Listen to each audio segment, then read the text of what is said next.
assuming, which makes an ass out of you.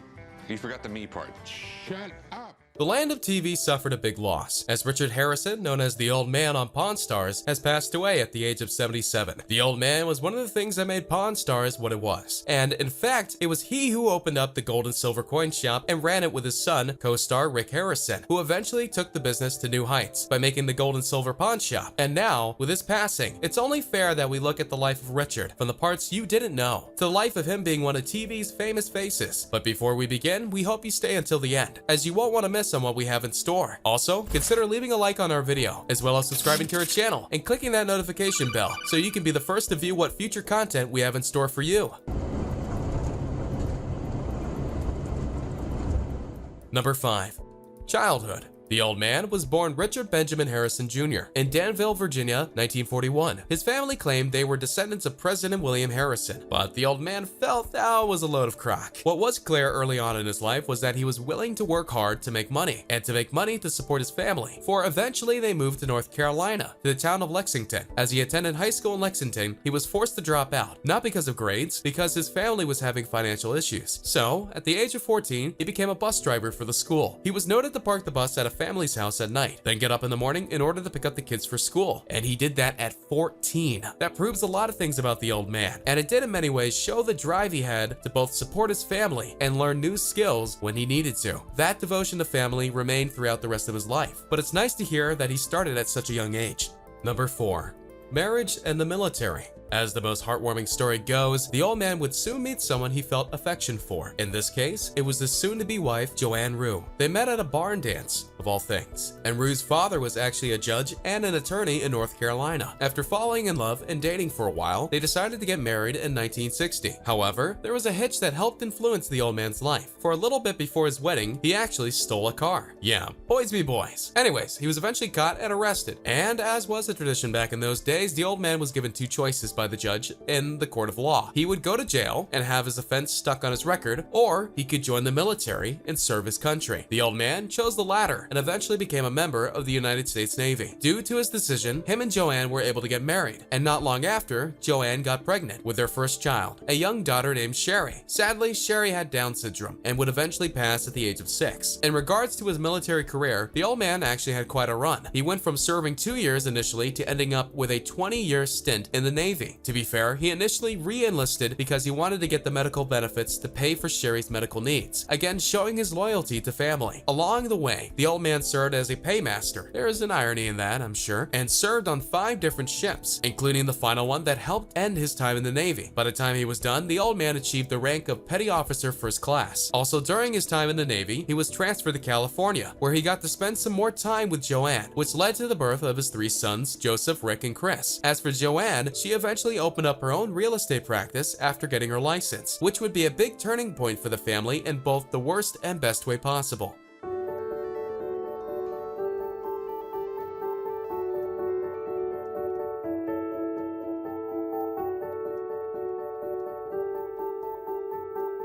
Number 3.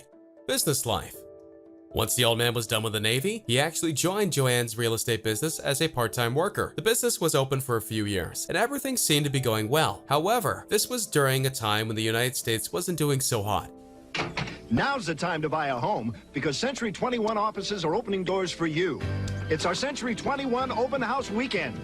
This weekend, we're opening doors. Especially in the real estate market, interest rates on house buying began to skyrocket, getting as high as 18%. This led to the Old Man and Joanne losing $1 million and having to close up the business, something that has happened to many families who have invested in the real estate market. It broke many people, but the Old Man didn't give up, not with his family needing to be taken care of. The crash hit them hard. They only had about $5,000 to their name. So the Old Man took Joanne and the boys and took them to Las Vegas in 1981, and using what money he had to spare, he opened up a gold and silver coin shop alongside Rick. They started out with a 300 square foot shop, but by the time 1986 came around, he made enough to get a bigger place for them. And in 1987, he obtained a license to start acquiring and selling secondhand goods. Bet you didn't know you needed a license for that, huh? Regardless of whether the Old Man was handling coins, jewelry, cars, or anything in between, he kept himself dedicated to his business. History Channel wrote a bio for him and noted he had to learn a little about a lot really fast, from Rolexes to antique cars. Richard is was now armed with the rare skill of assessing the value of anything accurately. And on an episode of Pawn Stars, it was noted that he hadn't missed a single day of work since 1994. That's 24 years of dedicated work, and that's to be praised. And his time at his first shop was still only the beginning of things to come.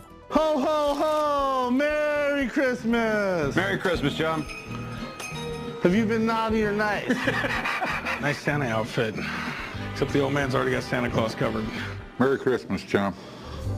Number 2. Pawn Stars. In 1988, the lease for the gold and silver shop expired, which could have signaled the end of things for the old man and his family. Instead, his son Rick stepped up the now legendary gold and silver pawn shop and brought in his dad to be both co-owner and to help appraise things of value. So this time, it was his family that was loyal to him. What's important to note here is that the shop opened in 1988, and yet Pawn Stars didn't air on History Channel until 2009. So that means the old man and Rick ran that shop successfully in the spot at 713 Las Vegas Boulevard South for over 20 years before they got their fame on TV. That proves that they both knew what they were doing, and they were very good at doing it. But eventually, fame came a-knockin', and History Channel turned the gold and silver pawn shop into a worldwide hit. Before the show, the shop would get around 70 people a day in customers, which, if you think about it, is pretty good for a pawn shop. Yet once the show aired, they got 700 a day. Though to be fair, not all of them were likely customers. Some probably just wanted to look around the famous shop. Now, like any good TV show, Pawn Stars was all about showing family as characters, and the old man was, well, the old man. There's an old saying.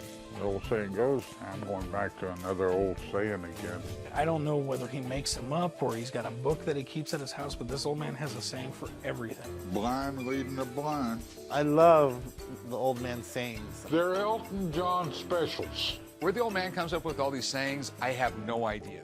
Harrison himself said, "My role on the show is to be an old grump," and that made him very lovable in the eyes of the world. He's brilliant when it comes to assessing prices of items, and he's both easy to anger and hard to please. What you got there, young lady? I've got my 1950s musical Jolly Chimp. Tell me, I just found your first cousin. But again, that just made him all the more lovable, and he was known for his humor as much as his grumpiness. Pawn Stars was and still is a major hit for the History Channel. In fact, they just celebrated this year their 500th episode, a milestone very few shows ever get to achieve. His sculptures are highly collectible. The patina looks right. What doesn't look right is there's some pitting right here.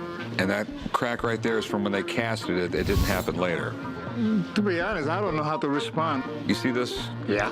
It says Made in USA below it. Number 1. In Remembrance. Sadly, the old man passed away on June 25th, 2018. Though the cause of death was not officially given, many are speculating that it was a battle with Parkinson's that took his life. He apparently passed away surrounded by his family, a very fitting way to go, as it were. Harrison received many honors in his life, including him, Rick, and the Pawn Stars family, being given the key to the city of Las Vegas. What's up, Grandpa? Where's your costume at? There. Corey, that's not a costume. Yeah, it is. It's finally time to judge the costume contest, and I think I got this one locked down. I've seen these guys around the shop all day long, and I still don't know who they're supposed to be.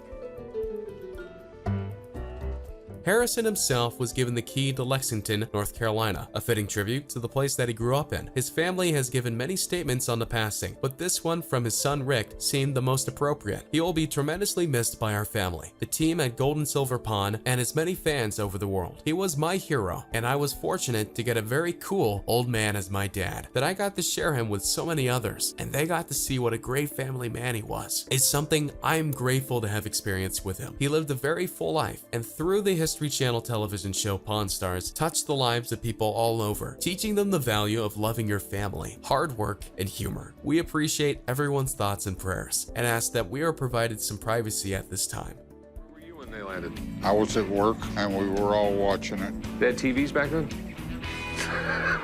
And with that said, we end our tribute to Richard Benjamin Harrison Jr. Feel free to comment below what you liked about our video, and maybe leave a like if you enjoyed. Naturally, if you have a favorite moment from the old man, let us know in the comments below. Also, don't forget to subscribe to our channel and push that notification bell for updates on future episodes, and have an excellent day.